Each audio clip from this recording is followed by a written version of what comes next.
আজদের সানোয়া গোত্রের একজন জাদুকর ছিলেন। কিতাবের মধ্যে উল্লেখ আছে আব্দুল্লাহ ইবনে আব্বাস রাদিয়াল্লাহু তাআলা আনহুমা ঘটনাটা বর্ণনা করেন। এই ঘটনাটা হাদিসের ২য় নাম্বার কিতাব মুসলিম শরীফ। এই মুসলিম শরীফের কিতাবের মধ্যে ঘটনাটা উল্লেখিত হয়। এবার জিমা যখন ঘোষণা শুনল মুহাম্মদ নামে একজন পাগল আছে, জিমা ছিল বড় একজন জাদুকর, বড় জ্যোতিষী, যার ফুক দিয়া জিন ভূত দূর করতেন, জির ভূত দূর করতেন, কবিরাজি করতেন। জিমাত মনে মনে ভাবতেছে, হাই রে, আমি যদি মুহাম্মদ বিন আব্দুল্লাহ রে পাইতাম তাহলে আমার যার ফুক দিয়া তার পাগল আমি দূর করে সুস্থ বানায়া দিতাম। কিভাবে আমি মুহাম্মদকে পাবো? আবু জাহেল খানায়ে কাবা তাওয়াফ করে, জিমাদও করে। আবু জাহেল আর জিমাদের সামনাসামনি হয়ে যায়। এবার আবু জাহেল দেখে বলে, জিমাদ, তোমারে আমি খুঁজতেছি। বলে কেন? বলে মুহাম্মদ নামে একজন পাগল মক্কা নগরীতে আছে। কি এমন পাগলামি করে? বলে নিজের নবুয়ত দাবি করে, নিজে নাকি নবী। আসমান থেকে জিবরাইল আমিন আসে তার কাছে ওহী নিয়া, সে নিজেরে এমন এমন এমন এমন আশ্চর্য কিছু কথাবার্তা বলে। এই কথাগুলো আমরা বিশ্বাস করি না, যার কারণে মুহাম্মদকে আমরা পাগল বলে ডাকি। ও জিমাদ, তুমি যদি মুহাম্মদের চিকিৎসা করাইয়া ভালো করতে পারো। জিমাদকে আবু জাহেল তার বাড়ির মধ্যে নিয়ে যায়, চেয়ারের মধ্যে বসা। এইভাবে চেয়ারের মধ্যে জিমাদও বসা, আবু জাহেলও বসা। আপনা আমার মায়ার নবীকে দাওয়াত দেয়, সংবাদ দেয়, ও মুহাম্মদ, আপনার চাচা আবু জাহেল বলেছে আপনাকে যাওয়ার জন্য। নবী আর দেরি করে নাই, ঘর থেকে তাড়াতাড়ি বের হয়ে যায়। কারণ হলো আবু জাহেলকে দিনের জন্য নবী বারবার দাওয়াত দিয়েছিলেন, কবুল করবে করবে করবে করে করে আর করে নাই। নবীজি ভাবতেছে, আবু জাহেল যদি কালেমা পড়ে যদি মুসলমান হয়ে যায়, জাহান্নামের আগুন থেকে জান্নাতি হয়ে যাবে।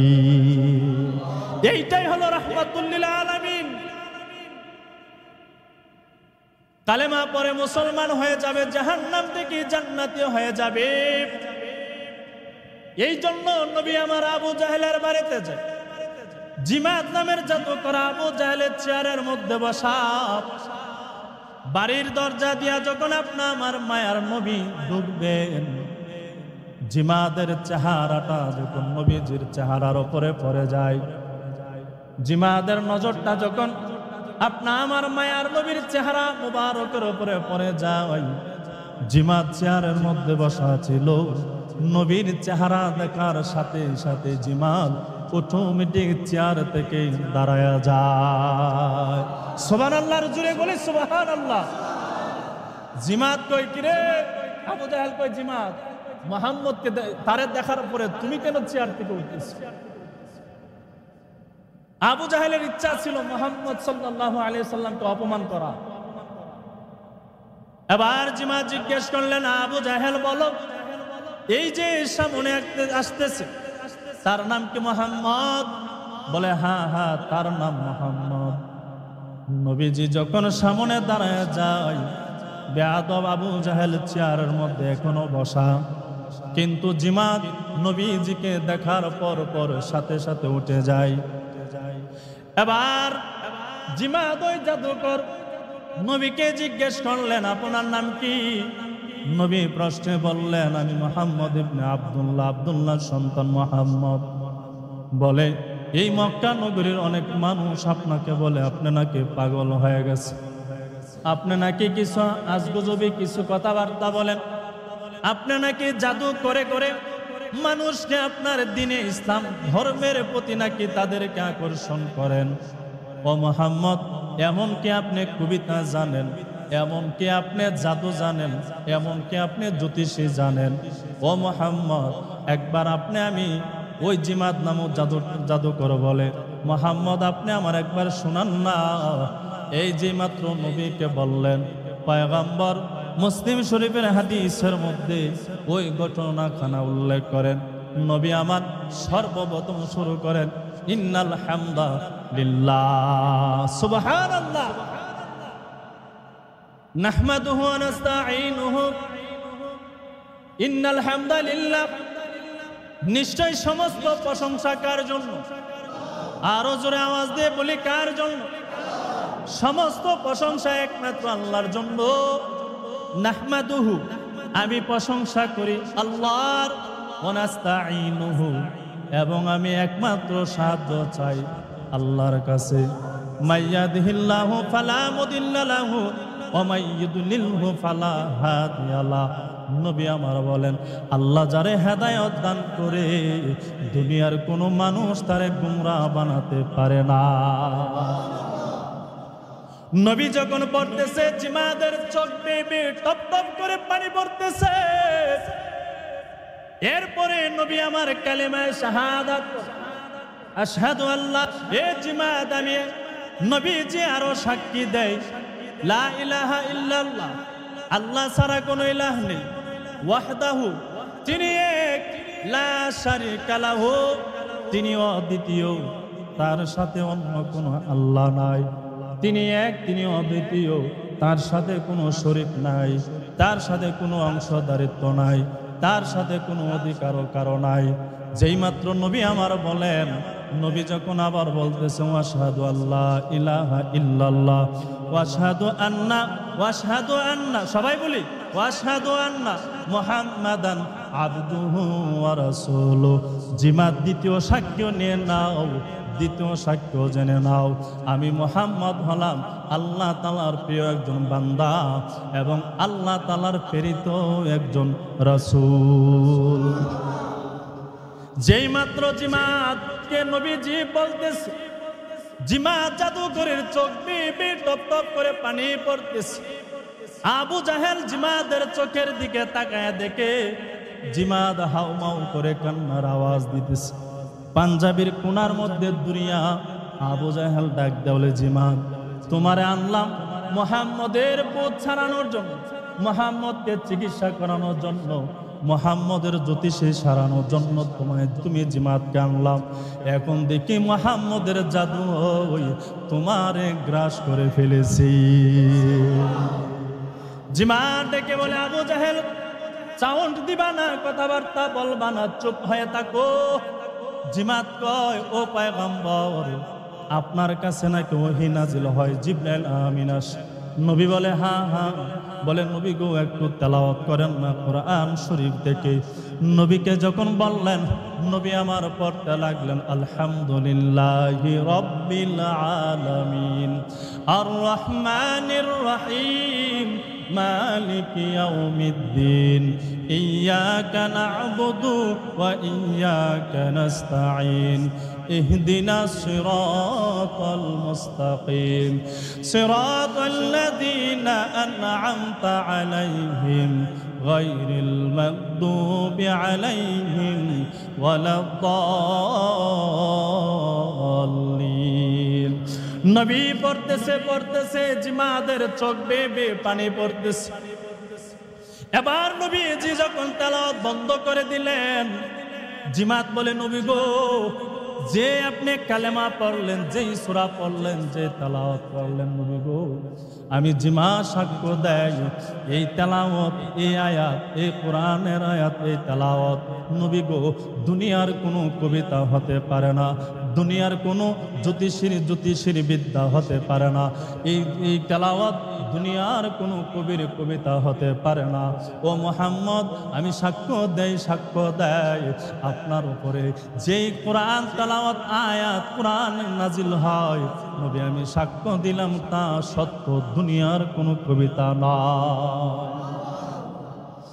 ও নবী আমার মক্কা নগরীর কত বেঈমানেরা আপনাকে পাগল বলে আপনি নাকি জাদুকর আপনাকে জ্যোতিষী বিদ্যা জাদু করে করে মানুষদেরকে ইসলামের দিকে নিয়ে আসেন। ও নবী কত বেঈমানেরা আপনার বিরোধিতা করে। নবী গো এত সুন্দর চেহারার অধিকারী এই মানুষ জীবনও পাগল হতে পারে না। যেই মানুষ এত সুন্দর তালাওয়াত করে, যেই মানুষের এত সুন্দর আচার আচরণ, যেই মানুষের এত সুন্দর ব্যবহার, উত্তম চরিত্র, ওই মানুষ জীবনও পাগল হতে পারে না। এবার জিমাত বলে, নবী গো আপনার ডান হাতটা বাড়ায়া দেন। নবী বলেন, ও জিমাত কেন আমি ডান হাত বাড়ায়া দেব? জিমাত বলে, নবী গো জীবনে অনেক গুনাহ করেছি, অনেক অন্যায় করেছি, জীবনে অনেক অপরাধ করেছি, জাহান্নামের লাইনে ছিলাম, জাহান্নামের পথে আমি হেঁটেছি। ও মুহাম্মদ আমি আর জাহান্নামের লাইনে থাকতে চাই না, আমি আর জাহান্নামে হতে চাই না, জাহান্নামের আগুনে আমি জিমাত জ্বলতে চাই না। নবী গো ডান হাতটা বাড়ায়া দেন, আমি জিমাত আপনার হাতে হাত রাখিয়া কালেমা পরে পরে মুসলমান হয়ে যাব। জাদুকর জিমাত আজদের সানয় পুত্রের সবচেয়ে বড় জাদুকর ছিল। সেও নবীর কাছে হাতের উপর হাত রাখিয়ে কালেমা পরে মুসলমান হয়ে গেছে। কেন বলেন? নবীর আদর্শের উত্তম চরিত্র দেখিয়া। এত সুন্দর মানুষ, এত সুন্দর চেহারার অধিকারী মানুষ, এত যার উত্তম আদর্শ, সে তো কোনোদিন পাগল হতে পারে না। ওই নবীর হাতে হাত রাখিয়া জিমাত নামক জাদুকর কালেমা পরে যখন মুসলমান হয়ে যায়, আবু জাহেল মনে মনে ভাবতেছে, হাই রে যারে দিয়া রোগ সারামো এরই দুলটা রোগে ধরে ফেলছে। সুবহানাল্লাহ কই না রে? জাহান্নামীওয়ালা মানুষগুলো জান্নাতীওয়ালা হয়ে গেছে কেন? বলে নবীর আদর্শ। এই জন্য আল্লাহ বলে, নবী গো দুনিয়াতে আপনাকে প্রেরণ করছে রাহমাতুল লিল আলামিন হিসেবে। নবী আপনার চেহারার দিকে তাকাইলেই, আপনার আদর্শ দেখলে মানুষ দলে দলে ইসলাম কবুল করবে। আপনি বলতে হবে না, চেহারা দিকে নবীর চেহারা দিকে পাগল হয়ে গেছে, নবীর চেহারা দিকে মুসলমান হয়ে গেছে, কালেমা হয়ে গেছে। আহ কত ভাগ্যবান তারা। আর আপনি আমি নবীর এত আদর্শ দেখি, এত আদর্শের বয়ান শুনি, এত কথা শুনি, এরপর আপনি আমার মধ্যে আমল আসে না কেন? বলে কলব যে আছে, কলব এটা নাপাক বানায় ফেলছি। এই জন্য ভালো কথা কইলে কলবে ধাক্কা লাগে। অনেক সময় বলেন ওয়াজ মাহফিল হইলে ইমাম সাহেবরা এত বয়ান করে, এত ওয়াজ মাহফিল, এরপর মানুষের আমল পরিবর্তন অনেকের হয় কিনা, এই কথাটা বলে। এই বলার পেছনে কারণ কি বাবা? যে শুনবে এর তো কলবের মধ্যে জায়গা লইতে হবে। নবী বলেন, মানুষ যখন একটা গুনাহ করে তখন কলবের উপরে একটা দাগ করে, আরেকটা যখন গুনাহ করে কলবের উপর আরেকটা দাগ করে, আরেকটা যখন গুনাহ করে কলবের উপর আরেকটা দাগ করে। গুনাহ করতে করতে কলব সম্পূর্ণ ময়লাযুক্ত হয়ে যায়। তখন ভালো কথা বললে এর কাছে ভালো লাগে না, খারাপ কাজ করতে তার কাছে মজা লাগে, ভালো লাগে। ভালো কাজ করতে তার কাছে একদমই ভালো লাগে না। আবার কিছু আল্লাহওয়ালা বান্দা জমিনে আছে, দেখবেন খারাপ কাজ করলে তার কাছে ভালো লাগে না, খুব খারাপ লাগে। আবার ভালো কোনো একটা কাজ করলে যে মজা পায়। যারা নামাজ পড়েন, নামাজের পর মধ্যে সেজদার মধ্যে কি যে মজা, যে সেজদা দেয় সেই বুঝে। কেন নবীকে মহব্বত করবেন, ভালোবাসবেন? নবীকে ভালোবাসার পেছনের শর্ত হলো চারটা। কয়টা? চারটা শর্ত। কয়টা শর্ত? চারটা। এক নম্বর হলো জামাল, দ্বিতীয় নম্বর হলো কামাল, তৃতীয় নম্বর হলো নাওয়াল, চতুর্থ নম্বর হলো কারাবাত। জামাল মানে কি? পরিপূর্ণ সৌন্দর্য। ইউসুফ আলাইহিস সালাতু ওয়াস সালামকে আল্লাহ তাআলা অর্ধ জাহানের সৌন্দর্য দিয়া ইউসুফ পয়গম্বরকে আল্লাহ বানাইছে। সুবহানাল্লাহ কেউ কয় না রে? আপনি আমি হালকা একটু সুন্দর হইলে আর চেহারা যদি একটু মাশাআল্লাহ দেখতে দেখা যায়, বাপরে এর ভাবে আর তাকা যান। অর্ধ দুনিয়ার সারা দুনিয়ার অর্ধেক সৌন্দর্য দিয়া ইউসুফ পয়গম্বরকে আল্লাহ বানাইছে। তাহলে আপনা আমার নবীকে আল্লাহ তাআলা অর্ধ জাহানের সৌন্দর্য না, সাত আসমান সাত জমিনের সৌন্দর্য না, পৃথিবীর যা কিছু আছে যত সুন্দর হোক, সবচেয়ে বেশি সুন্দর হলো আপনা আমার নবীজি।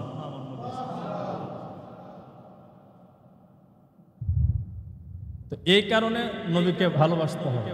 দ্বিতীয় নম্বর হলো কামাল, পরিপূর্ণতার জন্য নবীকে ভালোবাসতে হবে। আপনি আমি পরিপূর্ণ না, দুনিয়ার কোনো মানুষ পরিপূর্ণ না পয়গম্বররা ছাড়া। আপনা আমার আখেরি পয়গম্বর পরিপূর্ণ পূর্ণতা, যার মধ্যে তিল পরিমাণও কোনো দিক দিয়ে ত্রুটি ছিল না, ত্রুটিমুক্ত ছিল, সম্পূর্ণ দিক দিয়ে নবীজি পরিপূর্ণ ছিল। এর জন্য দ্বিতীয় নম্বর কারণ হলো নবীকে সব দিক দিয়া জান প্রাণ দিয়ে নবীকে ভালোবাসতে হবে। 3 নম্বর হলো নওয়াল, অনুগ্রহ। নবী উম্মতের প্রতি যে অনুগ্রহ দেখালেন, যে অনুগ্রহ নবী উম্মতের জন্য করে গেছেন, পৃথিবীতে কোনো মানুষ এমন অনুগ্রহ উম্মতের প্রতি ব্যক্তির জন্য করতে পারবে না। 4 নম্বর কারণ হলো কারাবাত। 4 নম্বর কারণ কি? কারাবাত, আত্মীয়তা। আপনি আমি আত্মীয়তার সম্পর্ক কয়দিন টিকিয়ে রাখি? একজন আরেকজনের সাথে সম্পর্ক কতদিন টিকিয়ে রাখি? এই জগতে কেউ কারো পেছনে চুল পরিমাণ একটা সেকেন্ডও সময় দেয় না যদি পেছনে স্বার্থ না থাকে, ঠিক নেই? স্বার্থ ছাড়া দুনিয়ার কেউ কাউরে সময় দিবে না। আপনি ভাই বলেন, বোন বলেন, মা বলেন, বাবা বলেন, আত্মীয় স্বজন বলেন, প্রতিবেশী বলেন, পেছনে ন্যূন পরিমাণ হলো, সামান্য পরিমাণ হলো স্বার্থ আছে। কিন্তু নবীজি বিনা স্বার্থ আত্মীয়দের সাথে সম্পর্ক রাখছেন। বরঞ্চ আত্মীয় যদি কোনো দিক দিয়ে যদি মনোমালিন্য হয়েছে, নবীজি হাদিয়া পাঠাই দিতেন। সুবহানাল্লাহ কয় না? হাদিয়া পাঠাই দিতেন। আপনি আমি হাদিয়া পাঠাইনি, কথা কয় না? পাঠাই। গরবে আর দোয়া করিয়া ঠাডা ভৈরা মরুক। এই 4টা কারণে নবীকে, নিজের জান মাল জীবনের চেয়ে নবীকে বেশি মহব্বত করতে হবে।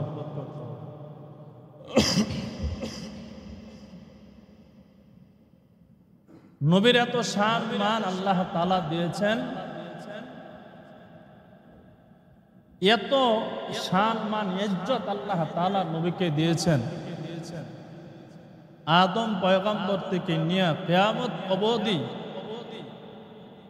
কোন মানুষকে এত সম্মান দেই নাই। বরঞ্চ আদম পয়গম্বর থেকে নিয়ে কিয়ামত পর্যন্ত যত মানুষ, যত কিছু আছে, যত শান শওকত মান ইজ্জত আছে, সবার চেয়ে কোটি কোটি গুণ, এক গুণ না, কোটি কোটি গুণ আল্লাহ তাআলা আপনা আমার নবীকে আল্লাহ সম্মান দান করেছে। মুসলিম শরীফের এক হাদিসের মধ্যে নবীজির সাহাবী বর্ণনা করেন, عن ابن عباس رضي الله تعالى عنهما قال নবীজির সাহাবী হযরত আব্দুল্লাহ ইবনে আব্বাস রাদিয়াল্লাহু তাআলা আনহুমা হতে বর্ণিত, তিনি বলেন, জালাসানা মিন আসহাবি রাসূলিল্লাহ সাল্লাল্লাহু আলাইহি ওয়াসাল্লাম।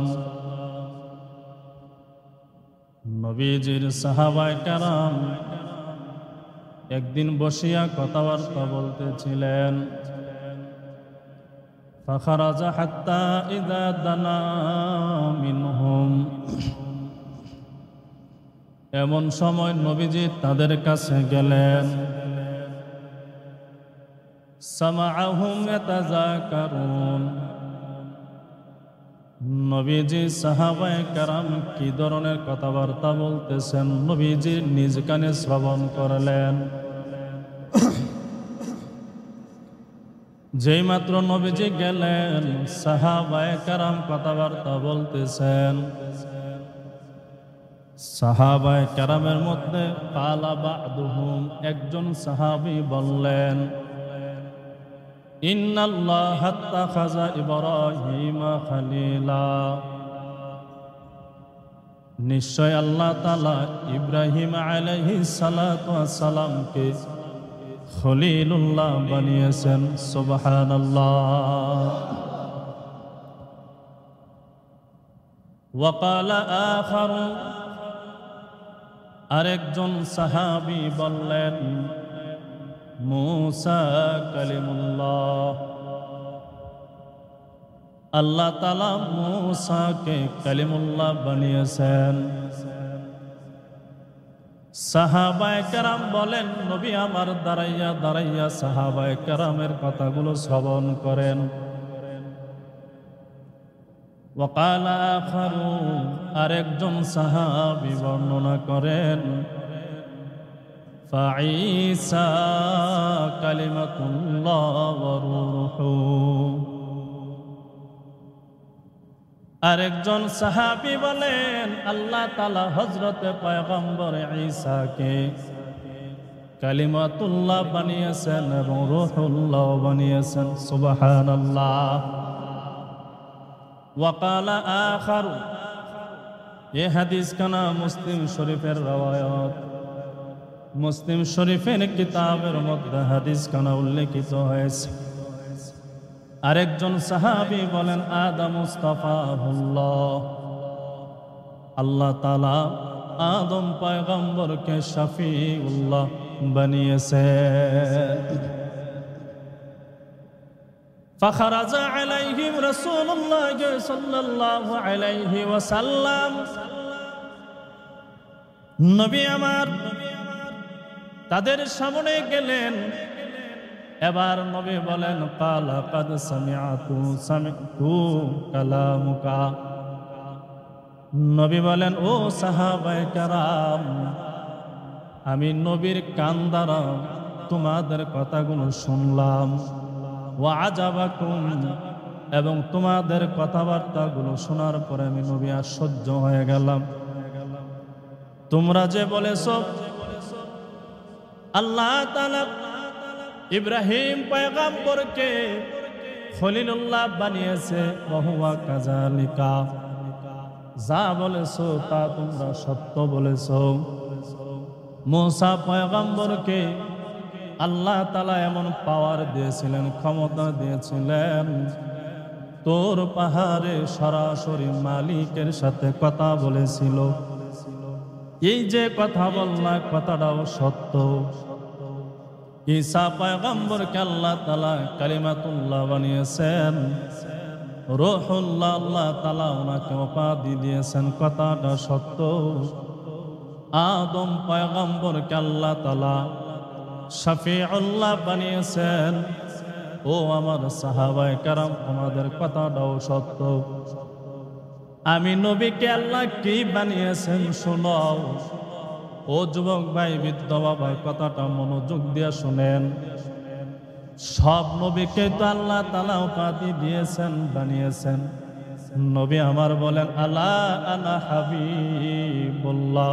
সুবহানাল্লাহ।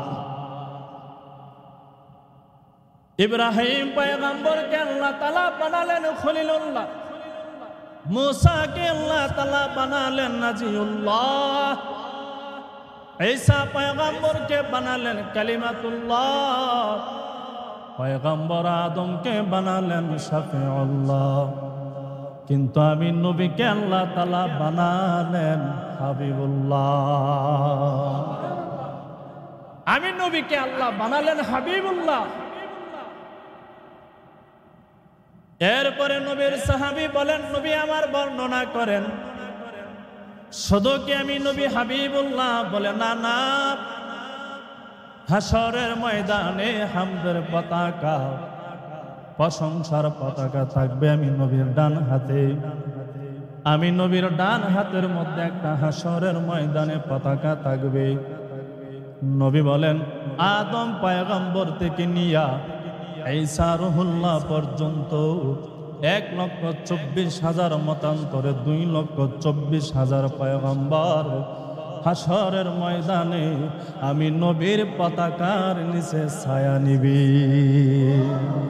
আর জোরে কই না সুবহানাল্লাহ। সব নবীরা আপনা আমার নবীর হামদে পতাকার, প্রশংসার পতাকা দিবে হাসরের ময়দানে আল্লাহ। কেন? ওই হাসরের ময়দান তো তামা হয়ে যাবে সূর্যের তাপের কারণে, সেই দিন কোনো ছায়া থাকবে না। ওই দিন নবীর পতাকার নিচে সমস্ত পয়গম্বররা আশ্রয় নিবে। সুবহানাল্লাহ কয় না? শুধু কি তাই, আমি নবী বলেন আমি হাসরের ময়দানে সর্বপ্রথম শাফায়াতকারী হব। আমি নবী সর্বপ্রথম সুপারিশ করব, আর আমি নবীর সুপারিশকে আল্লাহ সর্বপ্রথম কবুল করবে। আমি নবীর সুপারিশ হাসরের ময়দানে কবুল করবেন। নবী বলেন শুধু কি তাই? বলেন না না, হাসরের ময়দানে সবার আগে আমি নবী জান্নাতে ঢুকব। নবীর সাহাবী আনাস রাদিয়াল্লাহু তাআলা আনহু قال قال رسول الله صلى الله عليه وسلم آتي باب الجنة يوم القيامة। নবীজি বলেন আতি বাবাল জান্নাহ ইয়াউমাল কিয়ামা, জান্নাতের দরজার সামনে যখন আমি নবী দাঁড়ায়া যাব হাসরের ময়দানে, কঠিন কিয়ামতের ময়দানে আমি নবী যখন জান্নাতের দরজার সামনে দাঁড়াইয়া আস্তাবতিহ জান্নাতকে বলবো দরজাটা খুলে দাও। যেই মাত্র বলবো জান্নাতের দরজা খুলে দাও, ভিতর থেকে আওয়াজ আসবে ফায়াকুলুল খাজিন, জান্নাতের দারওয়ান রেজওয়ান ডেকে ডেকে বলবে মানান্তা, কে তুমি? কেন তোমার জন্য জান্নাতের দরজা আমি খুলে দেব? কারণ মানান্তা কেন প্রশ্ন করবেন জানেননি? হাসরের ময়দানে আদম পয়গম্বর বলবে জান্নাতের দরজা খুলে দেন। কে তুমি? বলে আমি আদম। বলে পারমিশন নাই জান্নাতের দরজা খোলার। সুবহানাল্লাহ কই না? ইব্রাহিম পয়গম্বর বলবে জান্নাতের দরজা খুলে দাও, বলে পারমিশন নাই। মুসা ডাক দিয়া বলবে জান্নাতের দরজা খুলে দেন। জিজ্ঞেস করবে কে তুমি? বলবে আমি মুসা। বলে আপনার জন্য জান্নাতের দরজা খুলে দেওয়ার পারমিশন নাই। সুবহানাল্লাহ কই না? নবী আমার যখন তাদের মতনে গিয়ে বলবেন জান্নাতের দরজা খুলে দেন, নবীকে প্রশ্ন করবেন কে তুমি? নবী নিজেই বলেন ফাকুলু মুহাম্মদ, আমি হলাম আখিরে পয়গম্বর সাইয়্যিদুল মুরসালিন রাহমাতুল লিল আলামিন, আকায়ে নামদার মদিনা কে তাজদার জনাবে হযরত মুহাম্মদুর রাসূলুল্লাহ সাল্লাল্লাহু আলাইহি ওয়াসাল্লাম। যখন নবী বলবেন আমি মুহাম্মদ, এবার জান্নাতের দরজা ডাক দেবল ফায়াকুলু উমিরতু বিকা, ও মুহাম্মদ আমি দারওয়ান তো আপনার জন্য অপেক্ষা করতেছি। কেন আমার জন্য অপেক্ষা করতেছেন? এবার জান্নাতের দারওয়ান ডাক দিয়ে বলবেন নবী গো, আল্লাহ তাআলা আমার আদেশ দিয়েছে লা আফতাহা লি আহাদিন ক্বাবলাকা, নবী আমার আপনি আসার পূর্বে যেন কারো জন্য জান্নাতের দরজা যেন খুলে না দেয়। এই জন্য আল্লাহ তাআলা বলেন ওয়ামা আরসালনাকা ইল্লা রাহমাতাল লিল আলামিন।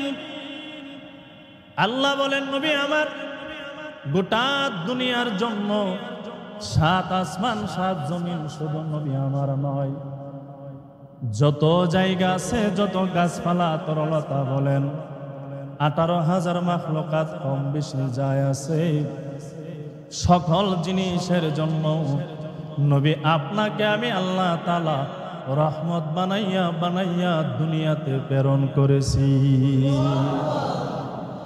নবীকে আল্লাহ রহমত বানাইয়া প্রেরণ করেছে। তা না হলে আপনি আমি জান্নাতও জানতাম না, জাহান্নামও জানতাম না। কোন লাইনে গেলে জান্নাত পাবো, কোন লাইনে চললে জাহান্নামে যাব, কোন লাইনে চললে জান্নাত পাবো। আইয়ামে জাহালিয়াতের যুগে, বর্বরতার যুগে একজন আরেকজনকে চিনত না, আল্লাহ মানত না, নবীও মানত না, ইসলামকে তারাও চিনত না, জানত না। নবী আসার কারণে জাহান্নামীওয়ালা অনেক মানুষ জাহান্নামের লাইনে দৌড়াতো। নবীর আদর্শ পাওয়ার পর, নবীর ভালোবাসা পাওয়ার পর, নবীর উত্তম চরিত্র দেখার পর জাহান্নামীওয়ালা মানুষগুলো এক সময় কালেমা নবীর হাত ধরিয়া কালেমা পরে পরে ওই জাহান্নামীওয়ালা মানুষগুলো জান্নাতিওয়ালা হয়ে সাহাবায়ে কেরামে পরিণত হয়ে গেছে। ওমর কালেমা চিনত না, নবী চিনত না, আল্লাহ চিনত না। সেই ওমর নবীর হাতে কালেমা পড়িয়া জাহান্নামীওয়ালা ওমর জান্নাতীওয়ালা ওমর হয়ে গেছে। যে ওমরকে আল্লাহ তাআলা দুনিয়াতে জান্নাতের সার্টিফিকেট দান করছে, ওমর তুমি হাসরের ময়দানে আমি আল্লাহ তোমারে ঘোষণা করতাম বিনা হিসেবে জান্নাত। ও ওমর দুনিয়াতে জেনে যাও, আমি আল্লাহ তোমাকে দুনিয়াতে জান্নাত হিসেবে বিনা হিসেবে দান করলাম। যে ওমর এক সময় নবীজিকে হত্যা করার জন্য তরবারে হাতে নিয়ে গেছিল, জানেন না ঘটনা? নবীকে হত্যা করার জন্য তরবারে হাতে নিয়েছিল। শেষ পর্যায়ে ওমর কালেমা পড়ে মুসলমান হয়েছে। কেন? একটাই কারণ, নবীর আদর্শ প্রভাবিত হওয়ার কারণে। নবী আমার দিনের দাওয়াত দেয় রাহমাতুল লিল আলামিন সাইয়্যিদুল মুরসালিন নবী আমার নবী দিনের দাওয়াত দেয়। 40 বছর পর্যন্ত নবী দিনের দাওয়াত দেয় নাই। নবুয়ত পাওয়ার পর যখন দিনের দাওয়াত নবী দেয়, গত সপ্তাহ বলেছিলাম যেই সমস্ত বেঈমানেরা কাফেররা দুশমনরা 40 বছর পর্যন্ত নবীর উপাধি দিয়েছিল আল আমিন। নবী আমার আপনি মহা সত্যবাদী, আপনি সত্যবাদী একজন মানুষ। নবুয়ত পাওয়ার পরে কালেমার দাওয়াত যখন দেয়, আপন চাচা আবু জাহেলে সর্বপ্রথম নবীর বিরোধিতা করি, ঠিক নেই? 40 বছর পর্যন্ত নবীর দিনের দাওয়াত দেয় নাই। নবুয়ত পাওয়ার পরে যখন নবী আমার দিনের দাওয়াত দেয়, আপন চাচি উম্মে জামিল আবু লাহাব চাচা দুশমন হয়ে যায়। নবী দিনের দাওয়াত দেয়, বেঈমানেরা সহ্য করতে পারে না।